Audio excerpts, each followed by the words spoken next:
Hey guys, welcome back to Story Time. We're going to continue today with the book Founding Rivals, Madison versus Monroe, The Bill of Rights and the Election That Saved a Nation by Chris DeRose. We're going to jump ahead to the beginning of chapter 9. That way we get to focus a little bit on the Constitutional Convention to go over some of the ideas that we've learned about this year. And this chapter starts with a quote from James Monroe. We can look with great anxiety to the result of the convention at Philadelphia. The Annapolis Convention had been an utter failure, but hopes for a more perfect union of the states had survived the disaster. A new convention had been planned. The development of a unified national government would rest on the shoulders of delegates to the Philadelphia Convention. On May 23rd, Monroe wrote Madison to offer encouragement. My leisure furnishes me with the opportunity, but the country around is not with materials to form a letter worthy your attention. We all look with great anxiety to the result of the convention at Philadelphia. Indeed, it seems to be the sole point in which all future movements will turn. If it succeeds wisely, and of course happily, the wishes of all good men will be gratified. The arrangement must be wise, and every way well concerted, for them to force their way through the states. But Madison was daily disappointed by the lack of attendance. Every reflecting man became daily more alarmed at our situation. He wrote, What if poor attendance doomed the Philadelphia Convention to failure, as it had doomed Annapolis? Would there be another chance for the United States? Still Madison, always meticulously prepared and disciplined in the pursuit of his aims, would gain what benefit he could from consulting with those delegates who had arrived. He talked and dined with the delegates present in Philadelphia and worked hard to unite the Virginians around his plan. Madison and his home state delegation met every day in the run-up to the convention. Their preparation would amplify their influence in the proceedings. Finally, on May 25th, 1787, the convention at Philadelphia reached a quorum. Madison was impressed by the caliber of those in attendance and took their prestige as a sign that both they and those who had sent them were taking the convention seriously. It contains in several instances the most respectable characters in the U.S., and in general, may be said to be the best contribution of talents the states would make for the occasion, Madison thought.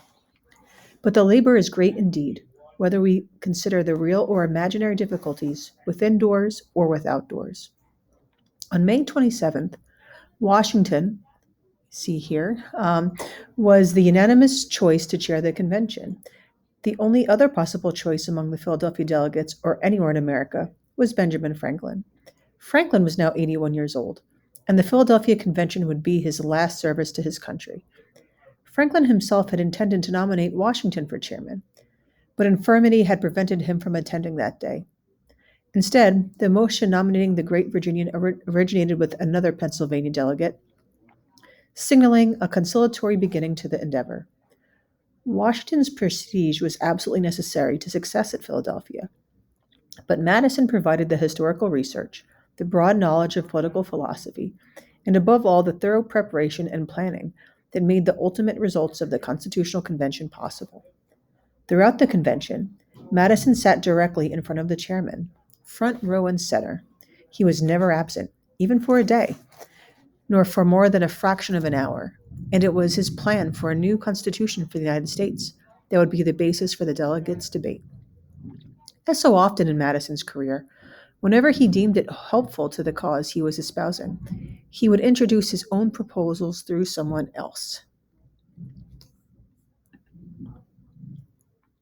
On May 29th, in the first substantive action the convention had seen, Edmund Randolph of Virginia, seen here, took the floor to offer 15 resolutions. The resolutions Randolph offered had been drafted by Madison and reflected his extensive research and his philosophy about the structure and powers of government. Edmund Randolph, in the words of Georgia Delegate William Pierce, was a force of eloquence, a most harmonious voice. As governor of Virginia, and as a powerful orator, Randolph was the natural choice to present what had become known as the Virginia Plan. Randolph opened his address by lamenting that it should fall to him rather than someone with more experience to begin. But as Virginia had originated the call for the convention, the state was obligated to offer its proposal, and as the governor, the task of presenting it had fallen to him. Randolph discussed the many failings of the Confederation, while praising its creators as having done their very best under difficult circumstances. Randolph declared the need to amend the Articles to make them suitable for the purposes of common defense, security of liberty, and general welfare. He then introduced the resolutions one by one. The Virginia Plan proposed a national legislature with two chambers and representation determined by the number of free inhabitants of the state or else by the state's financial contribution to the national government. Madison had been consistently frustrated by the fact that delegations from small states, representing but a few people, had such a disproportionate weight in the Confederation Congress compared to his own state, the most populous. An American living in Delaware, he believed, had no more right to representation in the national legislature than one living in Virginia. The theory of checks and balances pervades the Virginia Plan. Madison divided the legislative power, the repository of the most national responsibilities, into two branches. Madison's Virginia experience convinced him that two chambers should be more or less equal. The Virginia Senate was most limited to voting bills up or down or amending legislation. They could not initiate bills or amend bills that related to revenue. As a result, the Virginia Senate was too weak an obstacle in the way of unwise legislation. Members of the first chamber, later known as the House of Representatives, would be elected directly by the people and would choose members of the second chamber, later known as the second, from a pool nominated by state legislatures. Madison envisioned some role for the states in the selection of the second chamber's members, but he acted to make senators not so wholly reliant on the states as members of Congress under the Articles were. This is what the Virginia Plan looked like. Each chamber would have the power to originate laws. They would have the same powers as the Congress of the Confederation, as well as a new authority in those areas where individual states were incompetent to act separately. The new Congress would have a veto over the laws of state legislatures, and it was empowered to call forth the armed forces of the Union against any state that failed in its obligations. These new powers proposed by Madison were the primary cause of and purpose of the meeting.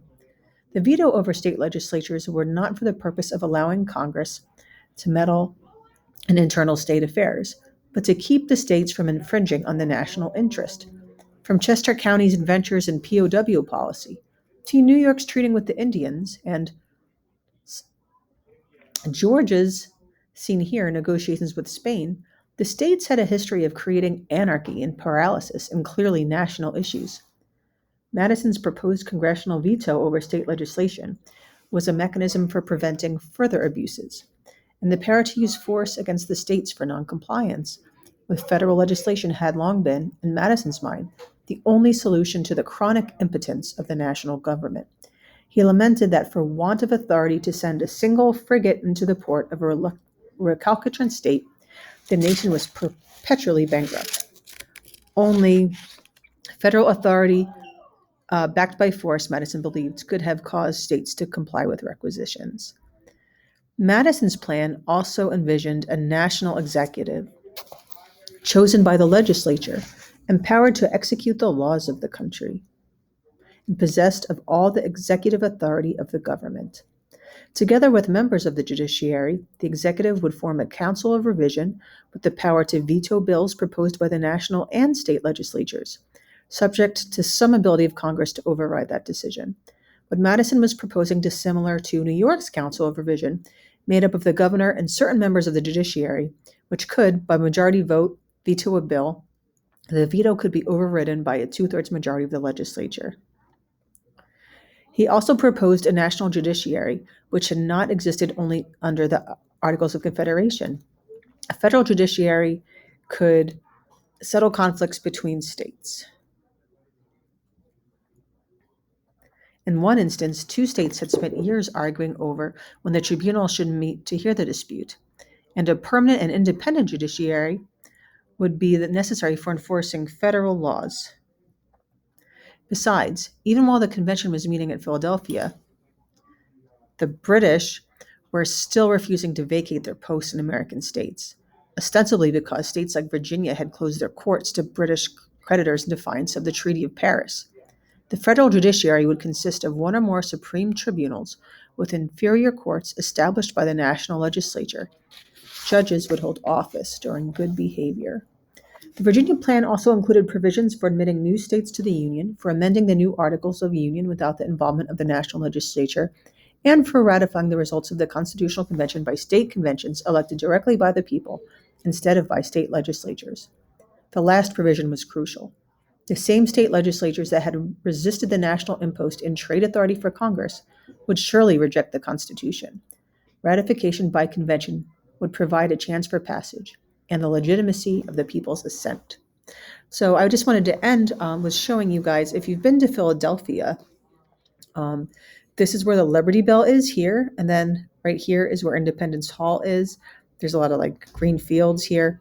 Where this mark is, that's Fifth and Market. That was Mary House's boarding house. And it mentioned in the beginning of this chapter that like the people from Virginia dined together and worked together. A lot happened here. So this is where most of the Virginians and others stayed during the convention. That building is no longer there. That has not been preserved. But if you go there, just sort of look in that direction and think, even though Independence Hall is where the convention was, Mary House's boarding house is where a lot of the plans are really put into action. All right, see you for next story time.